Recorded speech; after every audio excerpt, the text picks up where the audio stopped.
المرسلين الحمد لله رب العالمين.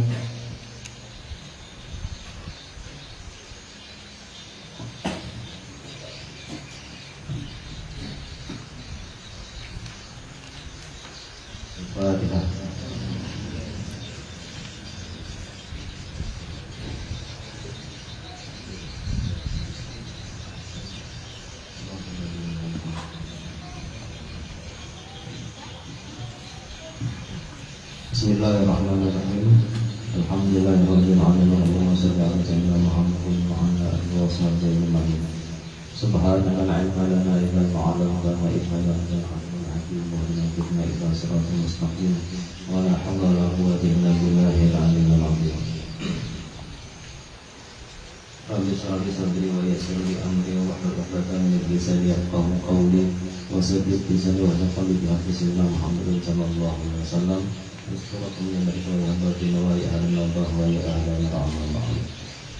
Alhamdulillah, bersyukur kita kepada Allah atas nikmat segala anugerah yang Allah berikan kepada kita, yang mana pada malam ini kita memperingati atau mengadakan Zikrul Haul Sayyidul Syekh Muhammad bin Abdul Karim As-Zaman Al-Nadani. Yaitu kita mengadakan haul daripada gurunya Datuk Syekh Muhammad Arsad Al-Banjari, dan juga guru daripada Datuk kita Syekh Muhammad Nafis bin Idris Al-Banjari. Jadi sewajarnya lah bagi buyut atau bagi para cucu atau buyut itu mengapalai atau mengadakan haul Syekh Samad, mengadakan haul gurunya Kedatuan. Jadi kalau kita mengadakan haul gurunya Datuk, berarti Datuk pun ikut senang. Yang mudah-mudahan kita mendapatkan madad dari Syekh Samad, kita mendapatkan doa dari beliau, dan kita pun mendapatkan doa-doa daripada Datuk kita. Amin ya rabbal alamin. Salawat serta salam marilah kita haturkan kepada Nabi besar Muhammad sallallahu alaihi wasallam dengan mengucapkan Allahumma shalli ala sayyidina Muhammad wa ala ali sayyidina Muhammad. Para muhibbin rahimakumullah. Jadi sebelum pembacaan sedikit ringkas daripada manaqib atau kisah perjalanan hidup Sayyidina Syekh Muhammad bin Karim As-Zaman Al-Madani, kita sedikit membicarakan tentang faedah atau hikmah daripada Al-Arif Billah atau ilmu para wali. Kita sedikit membuka atau sedikit kita membicarakan agar kita tahu, hanya jangan mendengar cerita, tapi kita ingin mencoba mengetahui apa tanda-tanda wali, tahu apa ciri-ciri si orang yang bersifat seperti mana sifat mereka para wali. Bukan berarti kita di dalam sifat-sifat yang akan disebutkan ini lalu kita merasa berarti aku lawan saya sama, kurang lebih ini memiliki sifat kayak itu. Yang penting kita tahu itulah hati-hati atau batinnya para wali atau ilmu-ilmu para wali. Saya sedikit membacakan secara ringkas saja. Yang pertama, penadakan hadis yuhsyarul mar'u ma'aman. Kan sering kita dengar di mana-mana, di mana pembacaan, di mana gitu. Yuhsyarul mar'u ma'aman ahabba. Al mar'u ma'aman ahabba. Seseorang itu akan dikumpulkan bersama orang yang dicintainya. Itu hadis Rasulullah yang membuat sahabat-sahabat sangat gembira, karena sahabat begitu cinta kepada baginda Rasulullah SAW. Ini pertama kita membahas tentang cinta kepada Allah dan cinta kepada Rasulullah SAW. Apa hukumnya cinta kepada Allah dan Rasul? Apa hukumnya? Wajib. Cinta kepada Allah dan Rasul hukumnya wajib. Mafhum kebalikannya atau mafhum mukhalafahnya, siapa yang tidak cinta kepada Allah dan Rasul maka hukumnya haram. Tidak ada sedikit pun cinta kepada Allah dan Rasul, maka setiap saat dia berdosa. Setiap saat dosa, setiap saat dosa. Sekalipunnya istighfar, sekalipunnya banyak sholatnya, sekalipun banyak ibadah, tapi ibadahnya terpaksa. sedekah banyak tapi terpaksa karena tidak ada faktor cinta kepada Allah dan Rasul. Karena kadangnya mah Tuhan memang sudah, makanya harus yang supaya memperlihatkan kita nih Tuhan, makanya harus ke masjid. Berarti bukan karena cinta kepada Allah dan Rasul. Anak yang makan tangan kiri, cuma supaya kelihatan anak santri ini makan tangan kanan. Berarti mengamalkan sunnah tangan kanan, makan tangan dengan tangan kanan itu bukan karena cinta kepada Nabi, tapi karena supaya kepada para santri yang amal-amal. Berarti bukan faktor cinta. Jadi hukum mencintai Allah dan Rasul itu hukumnya wajib. Lalu bagaimana diwajibkan kepada yang tidak terlihat wujudnya? Nah, ini masalahnya. Bagaimana dihukumkan wajib mencintai orang yang kada kelihatan wujudnya? Kita ini beratan cinta lan sesama. Cinta lan lalu sahabat, cinta banget harap ziarah. Ya ziarah hamam benazar, hanya ziarah. Sudah ada duit, ada keperluan, ada hajat, hanya ziarah. Cinta sama Rasulullah, cinta salawat rajin karena ada hajat, mudahan banyak duit. Bukan cinta juga ngarannya. Ada sesuatu iming-iming apa ngarannya, keinginan tertentu, keinginan khusus agar mendapatkan itu, makanya dibacakan salawat, makanya di ziarah rajin, macam-macam lah. Pertanyaan tadi, bagaimana diwajibkan, dihukumkan wajib kepada orang yang tidak pernah kita lihat wujudnya? Kita yakin Allah Ta'ala itu ada, tapi kita tidak pernah melihat Allah. Kita hanya merasakan Allah itu ada. Bagaimana cinta itu bisa terwujud sedangkan kita tidak pernah melihat Allah? Itu pertanyaan. Itu masing-masing kayak itu. Lalu apakah cinta itu ditafsirkan dengan taat? Lalu apakah cinta yang selama ini kita timbulkan di hati kita kepada Allah dan kepada Rasul itu diartikan dengan ketaatan? Sedangkan taat itu mengikuti cinta dan hasil cinta. Jadi taat itu sebenarnya hasil daripada cinta. Tapi bukan berarti cinta itu diartikan sebagai sebuah ketaatan.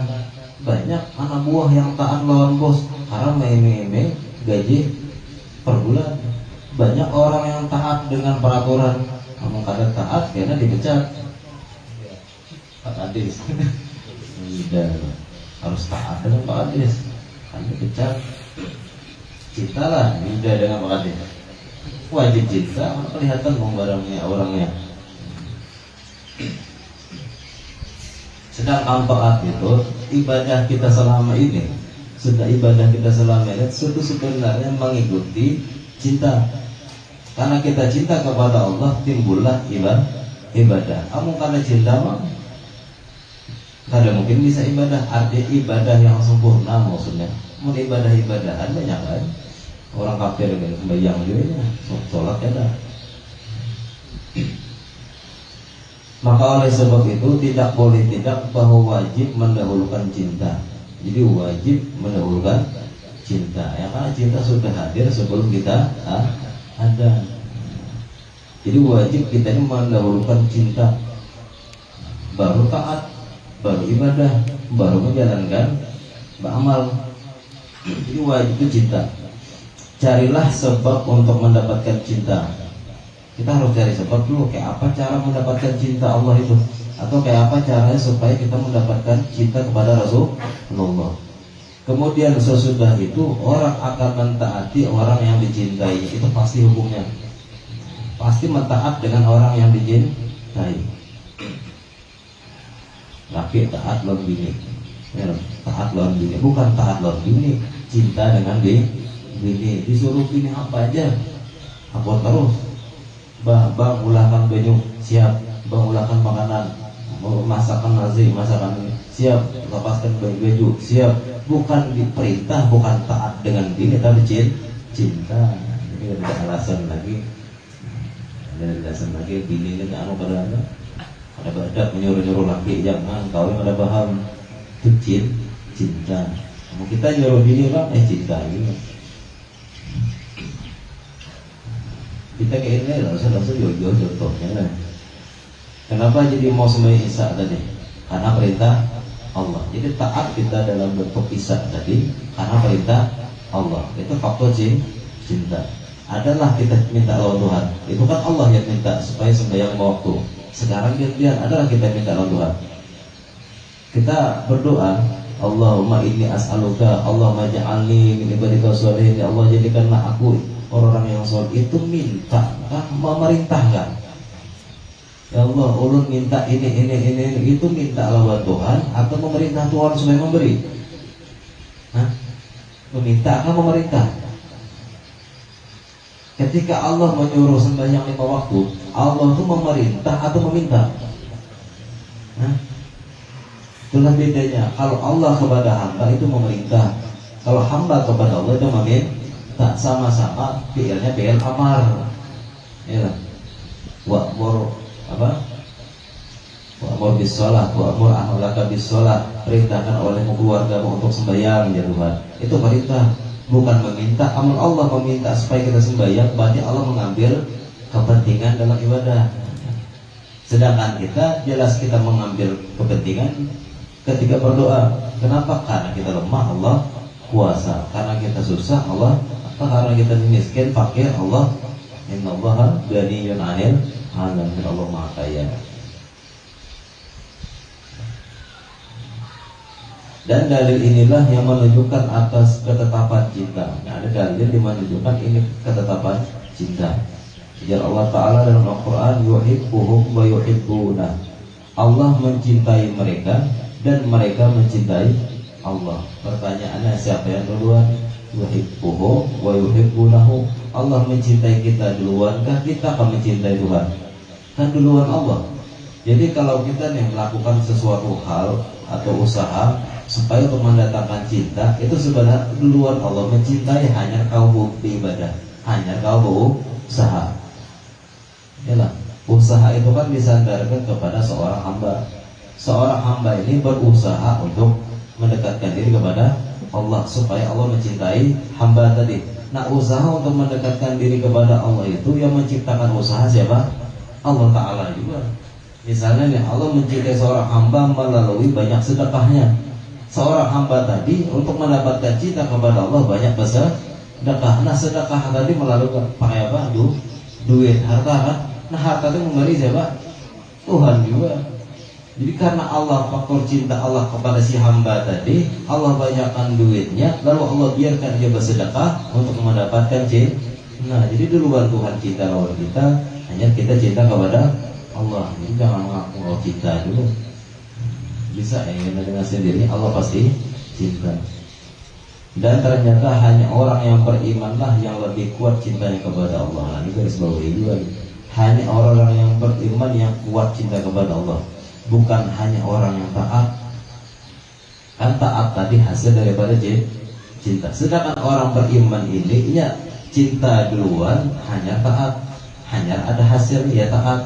Jadi orang beriman ini maksudnya iman yang kuat, keyakinan tentang rezeki hanya kepada Allah, diserahkan ke segala-galanya, tawakal hanya kepada Allah. Wajar aja cinta Allah kepada dirinya pun kuat. Allah Ta'ala berfirman lagi, walladzina amanu asyaddu hubban lillah. Hanya orang-orang beriman yang kuat cintanya. Dan Rasulullah pernah bersabda juga, ahibbullaha mimma yarzuqukum min ni'amihi wa ahibbuni li hubbillahi iyaya. Cintailah Allah karena Allah memberikan kepada kamu nikmat-nikmatnya, dan cintailah aku karena Allah mencintai aku. Kita wajar mencintai Allah Ta'ala karena hanya Allah yang memberikan nikmat. Lalu kenapa kita bisa wajib mencintai Rasulullah? Karena Rasulullah ini dicintai oleh Allah. Nah, kiasan kita juga, kiasan ke Syekh Saman maksudnya. Karena Syekh Saman ini seorang wali besar, imam besar, ulama besar, pimpinan tarikat, beliau ini pasti dicintai oleh Rasulullah. Kalau kita cinta dengan Syekh Saman, maka Rasulullah pun cinta. Rasulullah cinta berarti Allah cinta. Alhamdulillah, mudah-mudahan kita berataannya hadir di sini mendapatkan cinta Rasulullah, dan cinta Rasulullah berkat cinta kita kepada Syekh Saman Al-Madani. Jadi makin cinta, makin kuat cintanya kita, maka madad insya Allah banyak turun kepada di tempat ini. Madad itu pertolongan, baik berupa doa, pertolongan dalam ilmu laduni, pertolongan untuk rajin beramal, itu madad-madad gitu. Rasulullah SAW bersabda kepada sahabat, kepada seorang laki-laki yang menyatakan cinta kepada beliau. Ada seorang laki-laki datang kepada Rasulullah, ya Rasulullah, ulun cinta benar dia. Lalu dijawab Nabi, ista'in dari fakir. Kalau Rasulullah, siap-siap susah. Yang ada begini dong. Oh, aku hendak mengambil isi laki ustaz. Aku hendak mengambil isi laki yang rajin sembahyang, yang rajin berilmu, yang rajin salawat, yang rajin, yang harap begadang, harap berhabsian. Karena jawab ista'i dari fakri, siap-siap susah lah. Karena rata-rata orang-orang nangka ini percobaannya banyak, pasti susah duluan, berakit-rakit ke hulu dulu, hanya bersenang-senang kemudian sakit berdahulu, jangan nyaman berdahulu, karena susah kemudian udah hanya nyaman terus. Nah jadi laki-laki ini bertanya kepada Rasulullah, aku cinta kepada engkau ya Rasulullah. Bukan bertanya, menyatakan cinta kepada Rasulullah. Jadi coba aja mana begini kehendakan lawan kita nih, lawan yang bujang-bujang nih, istaidah dia fakri, siap-siap susah lah. Karena abang ini kan ada gaji, abang ini kan ada pegawai, banyak nganggurnya, menuntut ilmu, itu mana-mana bukan bawa kokol, bawa parang, bawa kitab, tidak dapat duitnya. Istaidah dia fakri. Lalu laki-laki itu berkata, aku mencintai Allah. Tadi melawan lagi nih. Tadi menyatakan cinta kepada Rasulullah. Sekarang dijawabnya lagi, ya Rasulullah, aku mencintai Allah. Lalu Rasul menjawab, ista'in dari bala, siap-siap kena bala. Siap-siap kena bala. Jadi orang, aku mencintai laki-laki itu, aku mencintai wahai kekasihku karena Allah. Ista'in dari bala, sabar. Aku mencintai perempuan itu karena Allah. Istainya siap-siap dia istai dari bala, siap-siap karena bala. Hanya kawin dari itu bala sudah mulai. Istai dari bala. Jadi cukup, jangan dinyatakan. Yang penting usahakan membuat Allah senang, usahakan beramal membuat Allah ridho. Karena dengan sendirinya Allah pasti cinta itu. Jadi jangan dinyatakan kepada orang-orang kemana-mana, aku cinta Tuhan, aku cinta Rasulullah, jangan. Qala ba'du arifin, sebagian orang-orang arif bilang mengatakan, min khasaihi sallallahu alaihi wasallam, di antara khususiat keutamaan Rasulullah sallallahu alaihi wasallam, anna nurahu muhitun bil kaun kullahu min nuqtati kun ila an 'ada daur fil mukawwin fa huwa a'zamu sababin fil wusul ila sa'adatil abadiyah wal khairati dunyawiyah wal ukhrawiyah. Berkata sebagian arif billah, seorang antara orang-orang alim ada berkata, di antara keutamaan Rasulullah SAW bahwasanya nurnya Rasulullah SAW itu muhitun bil kaun, meliputi di alam semesta, di jagat raya. Muhitun bil kaun kullahu, seluruhnya, min nuqtatil kun, dari titik non setelah kun. Ada kalimat kun, fa innama amruhu idza arada syai'an ayyakula lahu kun fayakun. Apabila Allah menghendaki segala sesuatu, maka beliau berfirman kun fayakun, jadilah maka jadilah. Atau apa artinya apa? Kalau kita kepada Rasulullah, kalau kita cinta kepada Rasulullah dan cinta kepada orang yang dicintai Rasulullah, apa aja yang kita hendak kabul. Menjarah Allah, kun jadi sugih-sugih, kun alim, kun aliman, muta'aliman, kun aja, kun mustaba, mustami'an, muhibban, wala takun khamisan fatahlik. Sudah Allah nyabat kun, hendak aku alim. Ya Allah hendak ilmu laduni, ilmu laduni. Apalagi ya Allah ulun hendak begini. Tapi syaratnya tadi meyakini Rasulullah itu, nurnya Rasulullah muhitun bil kaun. Segala-galanya apa yang kita lihat, apa yang kita rasakan, itu segalanya daripada sumbernya nur Rasulullah sallallahu alaihi wasallam. ila an ada daur fil mukawwin. Itu seluruhnya yang Nur Muhammad yang seluruh alam semesta ini itu perputaran atau putaran fil kaun menuju Allah. Menuju Allah. Apapun yang kita lihat, kita bisa ingat dengan Tuhan. Apapun yang kita rasakan, kita bisa ingat dengan Tuhan. Orang mendapat duit nih, kawalah mengingat Tuhan, gampang. Ingatkan nikmat ini dari Allah.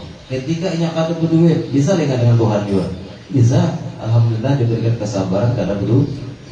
Orang sehat bersyukur dengan Allah. Orang garing bersabar kepada Allah. Jangan bertahan. Itu ad-daur fil kaun apa? Ada al-daur fil kawin ngarannya. Putaran segala-galanya kepada Allah bertahan.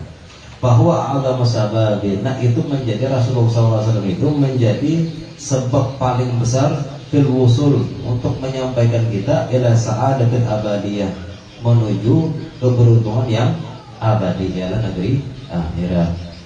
Wal khairatid dunyawiyah wal ukhrawiyah, dan kebaikan-kebaikan dunia dan kebaikan akhirat. Kebaikan itu bukan hanya kebaikan akhirat saja.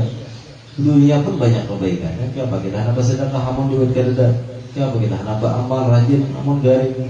Kenapa kita hendak berbaju sembahyang supaya baju bagus, sedangkan kita kada berduit baju beredar kena teh cacak beredar kali jual bayangkan sabun kada ada, baju kada ada, susah banget.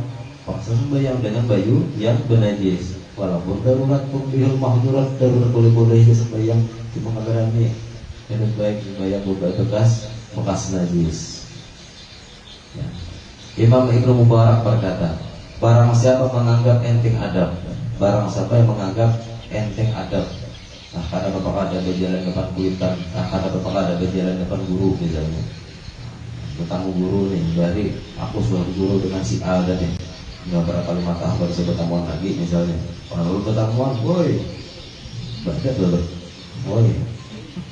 woi guru juga, namun guru ada masalah ini muridnya bang mami ya woi, si murid tadi woinya ada badan, ada apa-apa, nah ada apa-apa itu menteng ada meremehkan adab, maka akan disiksa dengan tertegah dari sunnah. Maka orang yang menganggap enteng adab, ngalih hendak melakukan sunnah Nabi ngalih, maka hendak tangan kanan pakai tangan kiri itu, mencegah supaya jangan sampai makan berdiri, supaya makan duduk aja, terdiri itu makan. Pokoknya Allah cegah, Allah siksa jangan sampai melakukan sunnah Nabi gara-gara mengentengkan adab. Masa lawan guru cium tangan, siapa guru juga kada itu ya cium tangannya. Nah kayak itulah modelnya. Jangan dianggap enteng, kadang-kadang ada hendak sekalian. Siapa yang menganggap enteng sunnah lalu dianggapnya enteng sunnah nih, nah, makan masa harus pakai tangan kanan, masa harus pakai bismillah, langsung aja kan makan gula batu juga, gula batu itu kan makanan juga. Sudahlah makan gula batu pada pakai bismillah, sambil berkira gula makan gula batu, tak kayak makan ngarannya. Tanggung makan nasi sekalian, lauk menjalah, tapi dijamban.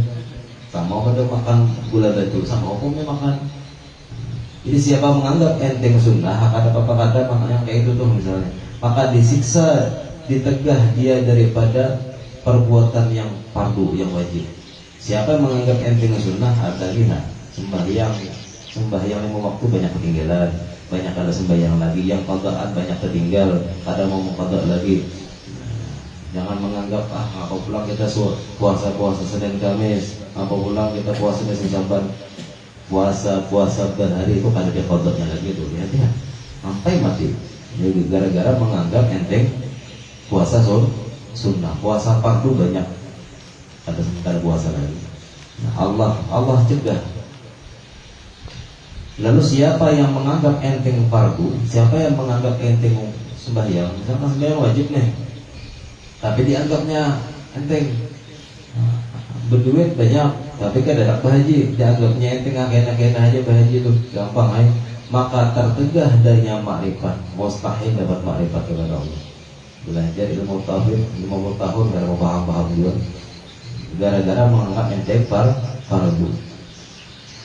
Imam Zunnun Al-Misri berkata, tanda orang arif billah itu ada 3. Tanda orang yang arif billah. Yang pertama, nur atau cahaya ma'rifatnya tidak memadamkan nur waraknya. Yang pertama, kita belajar tauhid, kita belajar tasawuf, lalu kita di dalam hati kita mendapatkan ketenangan nih, belajar tauhid tasawuf, lalu kita menyandarkan segala perbuatan kita hanya kepada Allah. Kadang aku yang kadang mengangkat tangan untuk sembahyang, tadi Allah yang mengangkatkan. Itu hasil daripada belajar tauhid dan tasawuf. Berarti ma'rifat sudahnya, kenal bahwasanya Allah yang mengangkatkan tangannya waktu sembahyang, Allah yang menggerakkannya waktu sembahyang. Dosa lah sembahyang, coba makan gitu, Allah yang menggerakkan tangannya untuk menyuap nasi ke mulut. Itu udah ma'rifat ngarannya. Nah, kalau dia sudah mendapatkan nur ma'rifat tadi, tidak memadamkan nur wara. Wara tahu apa? Wara itu berhati-hati dalam perbuatan yang halal. Dalam yang halal aja dia hati-hati banget. Jujur ada orang beri duit tapi halal kada orang nih, gawiannya apa kira-kira nih? Memang kita kadang mencari tahu gawiannya apa, tapi kita hanya di hatinya perasaan agak lain. Duit ini kira-kira halal kah haram? Atau kita buka usaha jangan sampai kegawi yang haram, jangan sampai kegawi yang haram. Subhan aja kadang-kadang digawinya apalagi yang haram. Itu ngarannya warok orang itu.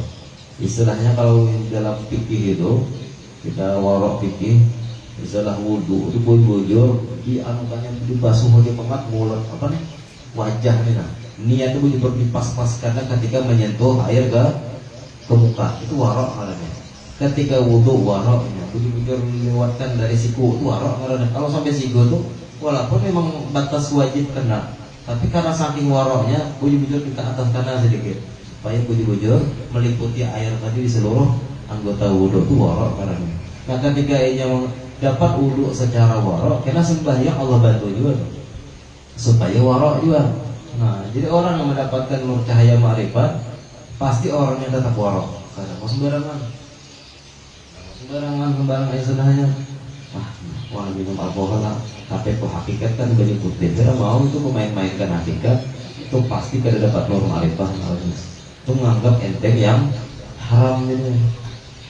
Lalu yang kedua, dalam batinnya tidak meyakini suatu ilmu di mana hukum syariatnya merusak keyakinan tersebut. Menurut keyakinan tauhid dan ma'rifatnya, kita ini karena awas sembahyang kecuali Allah yang menolong untuk sembahyang ya. Tapi dalam gawian fikihnya bujur kalimatnya kalimat usoli ya. Bujur kan niat itu kan usoli, sahaja aku sholat. Tapi menurut dalam keyakinan batinnya, tauhidnya tadi tidak menyalahi usolinya. Bujur secara fikih usoli aku yang sholat, tapi secara batinnya aku digerakkan untuk Allah, untuk sholat. Bertentangan lah. Ada pertentangan dan antara syariat dengan hakikat. Tuh ahli, berarti ciri-ciri itu orang, tanda orang arif billah. Istilah kau menggabungkan antara syariat dan hakikat. Jadi tetap digawi syariat, tidak mungkin tetap sembahyangnya berjamaah malah tetap kadang menjadi imam, jadi khatib. Nah kayak itu. Berarti arif billah orangnya menggabungkan antara syariat dengan hakikat. Lalu yang ketiga, banyak nikmat dan kemuliaan yang Allah berikan kepadanya tidak mendorong dirinya untuk merusak tirai larangan Allah. Banyak Allah berikan ilmu-ilmu laduni, ilmu-ilmu rahasia, tapi ini bukan menganggap yang larangan itu boleh digawi, ada. Tetap aja yang mengarang dosa kada digawinya. Tetap berhati-hatinya dalam melakukan, jangan sampai melakukan yang haram atau maksiat. Berarti ciri-ciri wali Allah. Alhamdulillah aku langkah itu ya. Belum tentu kita wali, cuma itu ciri-ciri ya, memang hanya ada kita ketemu orang kayak itu, maksudnya orang yang itu berarti barangkali wali Allah. Kita yang pada boleh merasa, siapa yang merasa pada bakalan dapat ma'rifat. Kita hanya melihat orang aja, ada orang ciri-ciri kayak ini, hormati, jangan diremehkan. Artinya wali Allah Taala. Maksudnya kayak itu. Yang ketiga, yang ketiga, Imam Junaid Al-Baghdadi pernah ditanya tentang apa kebutuhan orang arif billah. Jadi kita tahu mana ilmu Syekh Saman nih, apa wali lah nih. Jadi Imam Junaid pernah ditanya orang tentang apa kebutuhan orang arif billah itu. Kebutuhan seorang wali itu apa sekarang? Maka beliau menjawab, kata Imam Junaid, kebutuhan mereka para wali-wali itu kepada Allah adalah perlindungan dan pemeliharaan. Setiap saat hatinya wali-wali itu takutan Allah menjauh darinya. Yang paling takutan lalai kepada Allah. Yang paling takutan Allah membiarkan ia memperbuatnya haram. Yang paling takutan yang lalai. Amun ini paling takutan Allah kalau kada melindunginya. Misalnya kayak ini, ini hendak memaksiat nih, hendak memaksiat. Ada kritik hendak bermaksiat, tiba-tiba tetap tegawi maksiat, itu takutan banget ya. Berarti ini kada hanya Allah memantau, tapi Allah membiarkan ia bermaksiat. Itu paling takutan orang balik. Jangan sampai aku nih maksiat, amun aku maksiat berarti dilanjurkan Tuhan nih. Wali-wali takutan banget dia. Jadinya hendak Allah memperhatikannya terus, dilindungi terus, makanya ada mahfuz, dijaga. Ada beberapa istilah, terakhirlah, ada beberapa istilah atau ungkapan dari kaum sufi atau arif billah, supaya kita mengetahui ada ilmu-ilmu atau ungkapan-ungkapan, ada istilah-istilah. Sebenarnya istilah itu banyak, berapa puluh, mungkin ratusan istilah dalam kalangan kaum sufi atau ini istilah dalam ilmu-ilmu tasawuf. Di antaranya ada istilah, mungkin sudah mendengar, abdun mauqufun ma'al haq bil haq lil haq. Ada kan perkataan yang itu. Maksudnya ialah seorang hamba, abdun hamba, mauqufun diberhentikan, terhenti, ma'al haq. Ma'al haq itu kan al haq itu Allah Ta'ala maksudnya. Seseorang hamba itu diberhentikan bersama Allah. Ini amun Allah kada menggerakkan, kada kau bergerak. Nah itu maksudnya itu. Ini amun kada Allah menghendaki sembahyang, kada kau sembahyang. Amun Allah kada menghendaki ia beramal, kada kau beramal. Maksudnya apa? Ma'a qudratillah wa iradatillah. Beserta kekuatan Allah, kekuasaan Allah dan kehendak Allah. Jadi ketika ia mengangkat tangan, Allah berkuasa mengangkat tanganku untuk sholat, dan Allah berkehendak aku untuk sholat. Itu berarti hamba yang mauqufun ma'al haq. Lalu yang kedua, bil haq. Bil haq artinya dengan Allah. Apa maksud dengan Allah? Bi'aunihi wa quwwatihi, dengan pertolongan Allah dan dengan kekuatan Allah. La haula wa la quwwata illa billah. Billah bil haqqi. Tidak ada daya dan kekuatan kecuali billah. Ya bil haqqi tadi. Lalu yang lil haq yang ketiga, lil haqqi artinya karena Allah. Usar al-asri, usar al-maghribi, nawaitu samawati, ujung-ujungnya lillahi ta'ala. Lillah kan? Artinya lillahi mulkus samawati wal ardi. Milik Allah berataan. Mau sudah milik Allah Ta'ala berataan, diri kita milik Allah, lalu kita berharap pahala pun milik Allah, kita berharap surga pun milik Allah. Walillahi mulkus samawati wal ardi. Karena kita ada, karena diadakan. Itu diantara makna lillah tadi. Dan segala nikmat pemberian itu semuanya Allah yang memberi. Nah, sebagaimana istilah, ada juga istilah minhu, bihi dan lahu. Minhu itu artinya darinya, dari siapa? Dari Allah. Bihi dengannya, dengan Allah. Lahu untuknya, untuk Allah. Jadi kalau kita beramal, amal kita itu sebenarnya hakikatnya dari Allah Ta'ala juga memberikan taufik hidayah.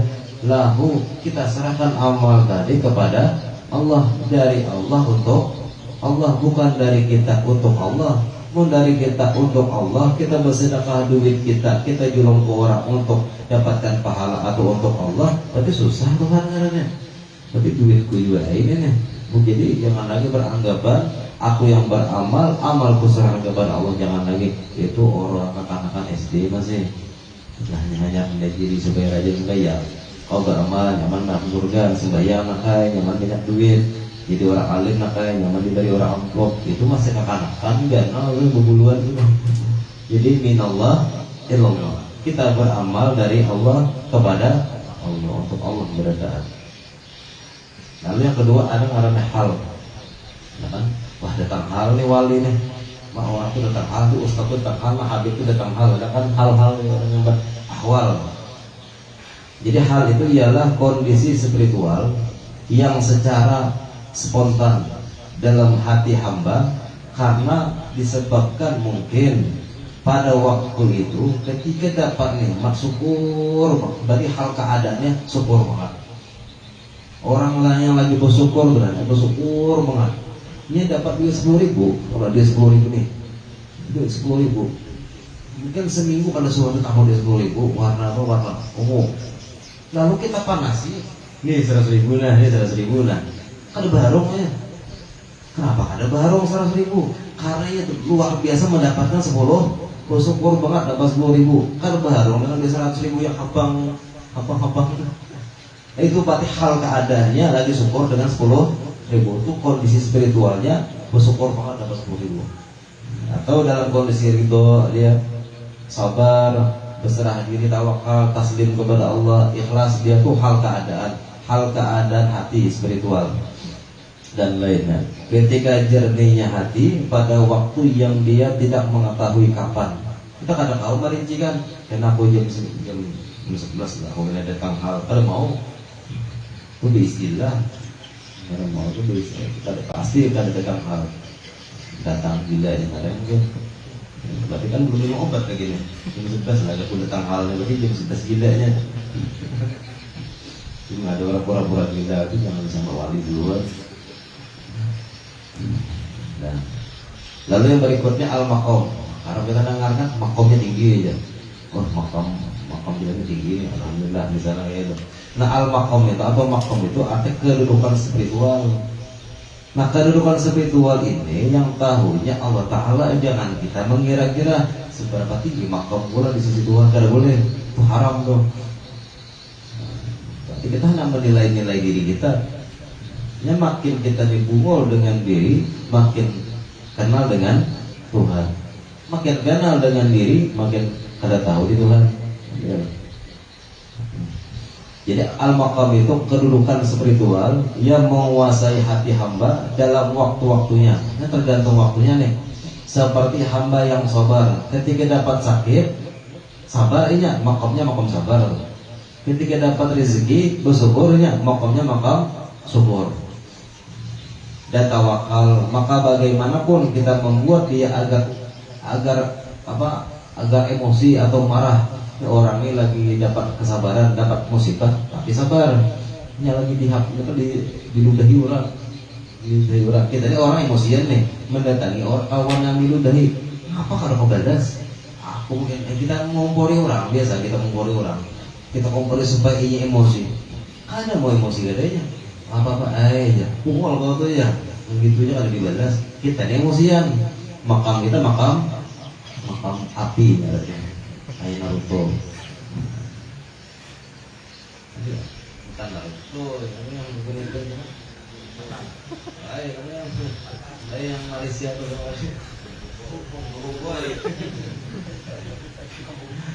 sama ayam makam api, makam tanah. Nah, kada kalau diganggu juga, kada kalau dirubah. Atau orang kita pengaruhi supaya kalau masalah mau. Kita ini diisi 10.000 kita rasa susah dah. Orang yang kada sudah diisi duit, itu diisi duit 10.000 santai aja. Karena makamnya makam sabar, sudah makam syukur sudah 10.000. Ini makam kita ini beda kada sama. Maka tidak berpengaruh sama sekali terhadapnya. Dan yang berikutnya al-makan, lain makanan, al-makan. Makan itu posisi spiritual bagi orang yang telah mencapai kesempurnaan, keteguhan atau tamkin, tetap, karena mau berubah lagi. Ketika garing sabar, ketika susah sabar, ketika dapat nikmat syukur, kada berubahnya. Kadang kita ini sabar ketika sudah sehari garing minum obat, kada api-api dulu hanya sabar, itu kada tamkin ngarannya. Kalau keseharian seharian sudah patah pada api dua garing hanya sabar. Sabar itu kada diterima, kada dapat pahala. Sabar dia terlambat. Oke, nanti supaya menghadap orang kata si hajum hanya sabar. Orang membalas kebaikan hanya sabar, kada mau gitu. Tamkin ya, tetap karena telah melewati makom-makom dan hal-hal yang tadi, maka dia disebut sahibul makan. Ya, sahibul bait, rumah atau namanya sahibul makan. Yang lama-lama kok sudah makan. Sahibul makan. Lalu yang berikutnya al-hukuk. Al-hukuk itu maknanya ahwal. Al-ahwal ini kumpulan jamak daripada ahwal, maqamat dan iradat. Jadi halnya sudah dapat ini, maqamnya sudah pas sudah, dan keinginannya pun pas hanya kepada Allah.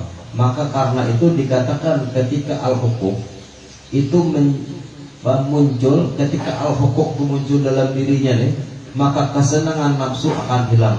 Al-huzuz sebenarnya. Apabila hukuk itu timbul di hati, kesenangan nafsu hilang. Istilahnya kita ini kehandakan udang galah itu kan coba harung ada nafsu lagi. Kita ini lagi sembahyang, lagi lezat-lezatnya sembahyang, di jurung itu 1 miliar kan baru. Kita kan lain misalnya. Tapi belum hukuk lagi karena. Nah, dan jika al-huzuz ini muncul, ketika kesenangan nafsu ini muncul, maka al-hukuk akan hilang. Nah, hukuk tadi hilang jadinya. Mulai kehandakan sesuatu harus jadi itu bang, tadi itu Tuhan lagi, hukuk hilang. Awal, maqamat, iradat hilang jadinya. Lalu yang berikutnya at-tahqiq. At-tahqiq itu usaha seorang hamba dengan mengerahkan segala kemampuannya dan kekuatannya untuk mendapatkan hakikat. Kita belajar, berusaha supaya paham di tauhid, berarti dia mendapatkan tahqiq ngarannya. Dia sembahyang kan waktu mengangkat takbir tadi sudah memasukkannya bahwasanya ada mengangkat tangan nih, Allah Ta'ala mengangkatkan. Allahu Akbar. Hanya Allah yang Maha Kuasa, aku lemah. Itu mentahqiq ngarannya ya. Mentahqiq waktu takbiratul ihram. Cukup kan sudah, kita sembahyang yang lain lagi. Nah, kena di waktu baca Qurannya kan ditahqiqannya, waktu baca Fatihah ditahqiqannya. Kena isok pulang sembahyang lagi, langsung berataan kita sekaligus. Teler. Setiap gerak diam kita harus pakai tahqiq.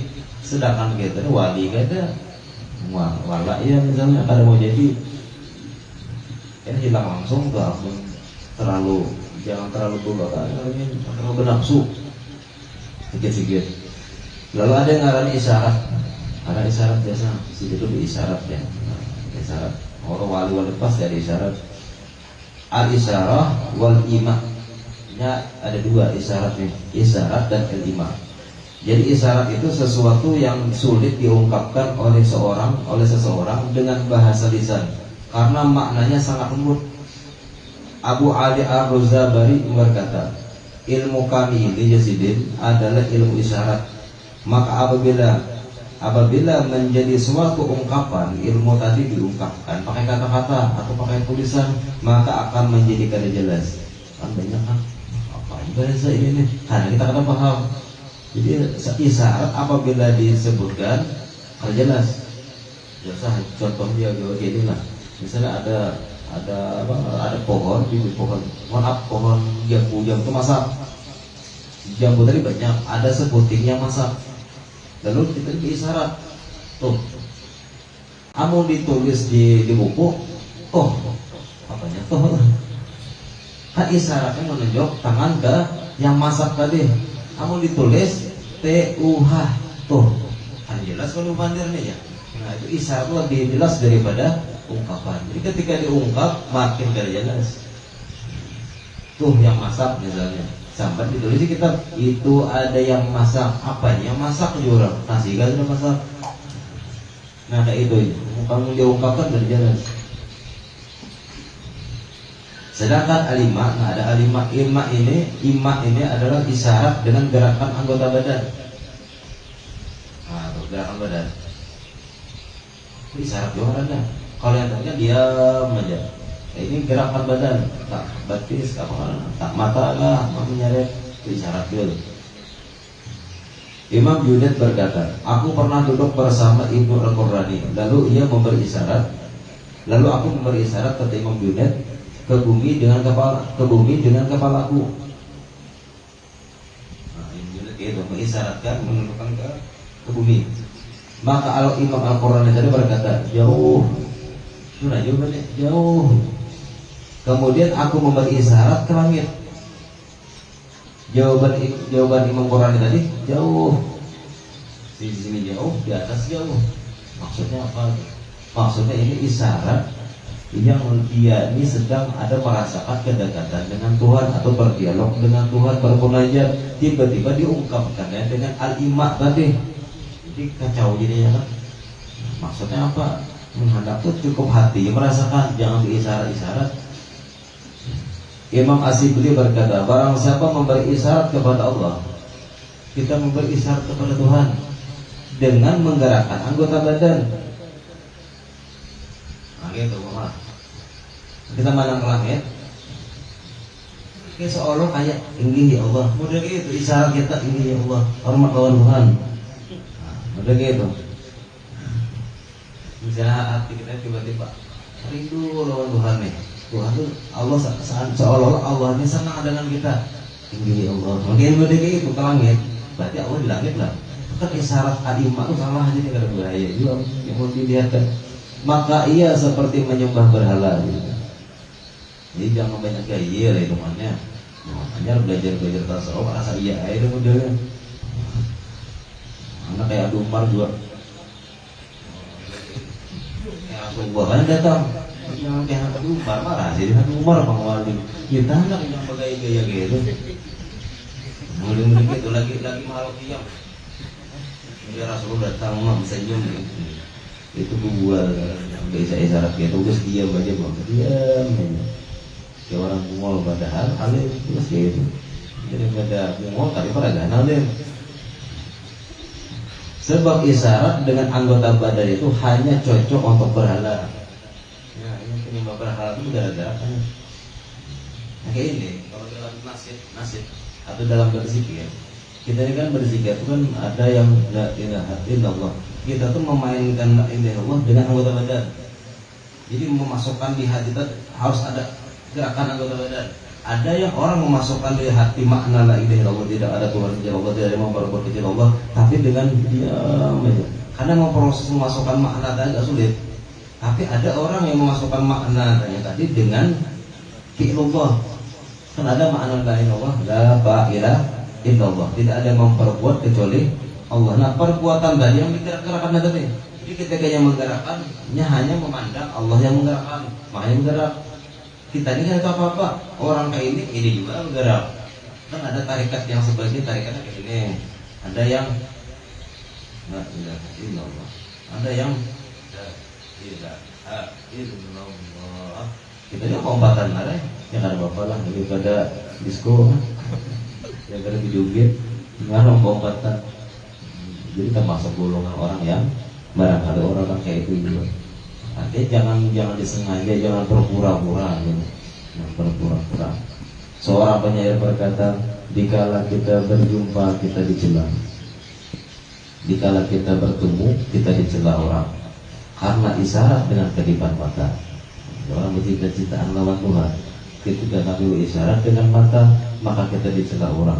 Lalu kusimpan karena aku khawatir, hingga aku fana dari gerak dan diam. Fana dari gerak dan diam itu maksudnya apa? Ini kadang merasa nantinya yang bergerak, tapi Allah yang menggerakkannya. Ini kadang merasanya berdiam, kecil Allah yang mendiamkan. Makanya dalam sembahyang tadi ada gerak dan diam. Gerak itu ada rukun, diam pun ada rukun. Karena tumak ditangkap ada rukun.